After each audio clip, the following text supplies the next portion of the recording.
Hi, I'm Cassandra with Honey Plant, and today we're going to be talking about light. For your plants, light is as food is to us humans, so we want to make sure your plant babies don't go hungry. The important thing to know is light is very directional. And if you've ever seen light streaming through a dusty room, you're going to see that the rays are just really very straight, very angular from sky to floor. They don't bend around corners. It's just very direct. So when we're talking about light intensity, it's going to exponentially drop off every foot that you go inside. We're gonna be very, very bright right close to a window, and then it's just gonna almost be very low light just a few feet in. So we're gonna be talking a little bit more about the specifics of that later on in this video, so stick around. But we're gonna talk about first just what kind of plants want what kind of light. So the first type would be the cacti and colorful succulent family. Cacti and succulents love direct sun. That means they can actually physically see the sun in the sky. That's going to be west, southwest facing windows, and they're just going to soak it up. So hours of direct sunlight is going to be great. Then for most leafy tropicals, like say this burgundy rubber tree, they're going to want bright indirect light. What is that? Everyone seems to have a different opinion on what bright indirect light is, but the way we like to explain it is the plant can still see the sky, but it's not getting direct rays from the sun. So a lot of south-facing windows, or even east-facing, because the angle of the sun isn't as intense on the east side in our hemisphere. But where they're just either right up against a window that's not getting too much direct sun, or maybe just a couple feet back from a window that has direct sun. And that is going to be bright indirect light.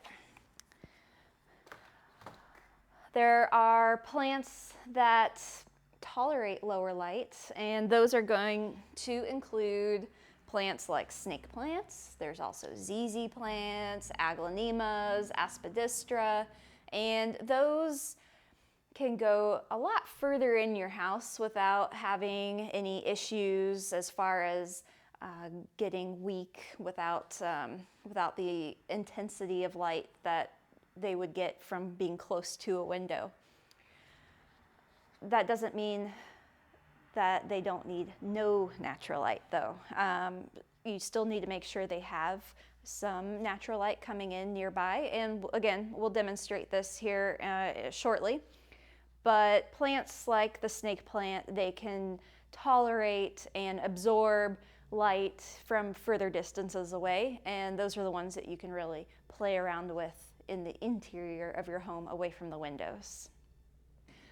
Okay, so now we're going to give you some examples and really reinforce different directions, and we're going to use honey plant as our base of operations.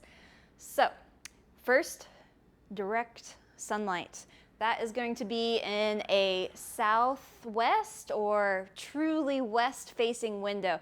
That's going to give your cacti and succulents a lot of just wonderful, bright hours and hours of direct sun.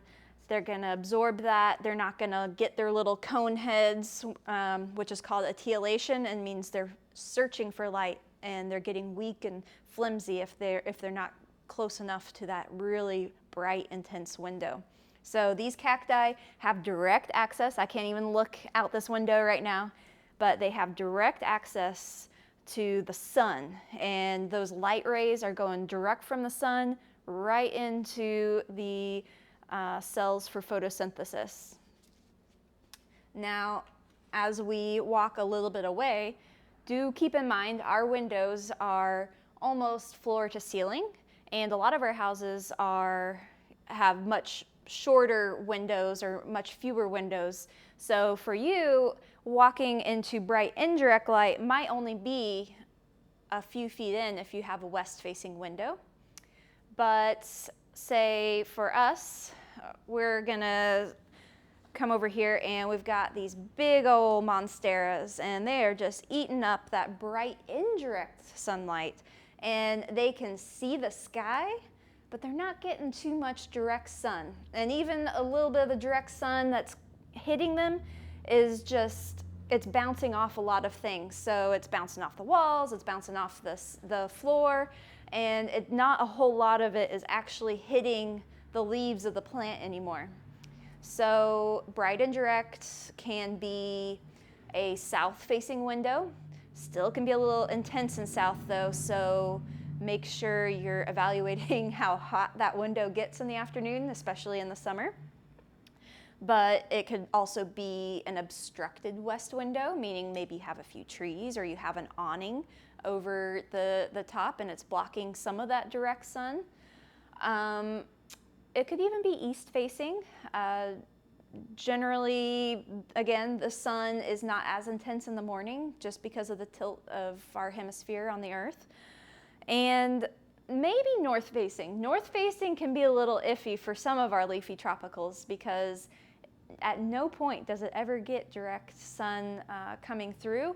And for something like a monstera that loves a lot of bright, bright light, it might end up being too dim. So that one kind of falls into more of the medium light category, which we're going to show here in a minute.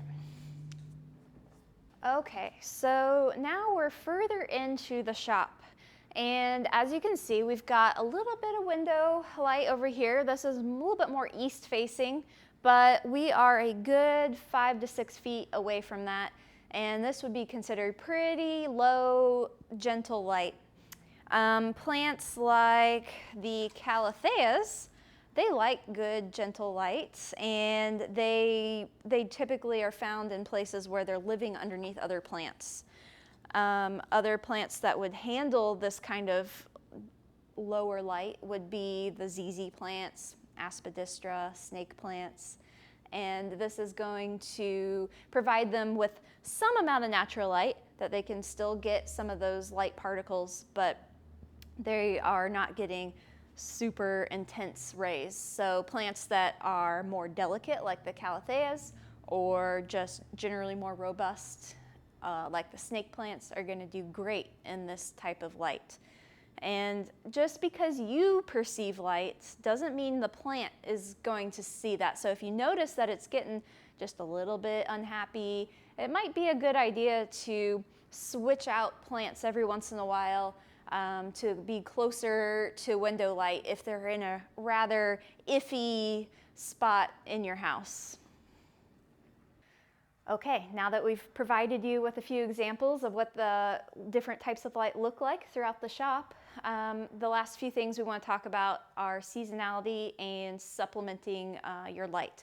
So from season to season, the light intensity is going to change because of the tilt of the earth in relation to the sun.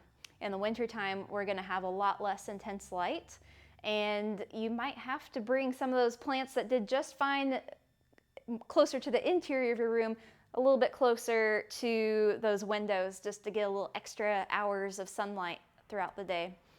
In the summertime, sometimes that west or southwest facing window worked great for a lot of your plants during the winter, but suddenly they're all being scorched and sunburned, and it's time to bring them a little bit further back so they're not getting too intense of direct sun.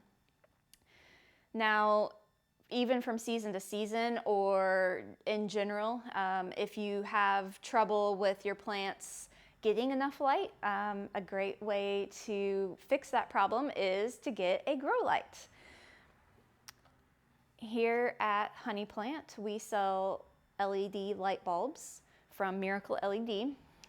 We like them because it doesn't pull a lot of energy from your electrical socket, and It works great, doesn't get hot, doesn't burn your plants just with the heat of the bulb, and they fit in most regular lamp fixtures.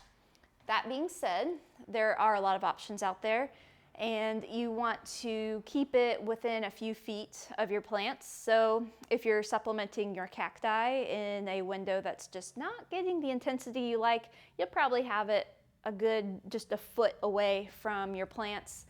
And if your leafies just need a little extra boost, or you really want to plant in a darker area of your home, then you can have it anywhere from 1 to 3 feet away, so that it's still getting the right spectrum of light and the intensity that it needs.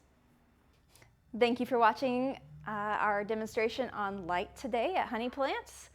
Let us know what other educational videos we can give you.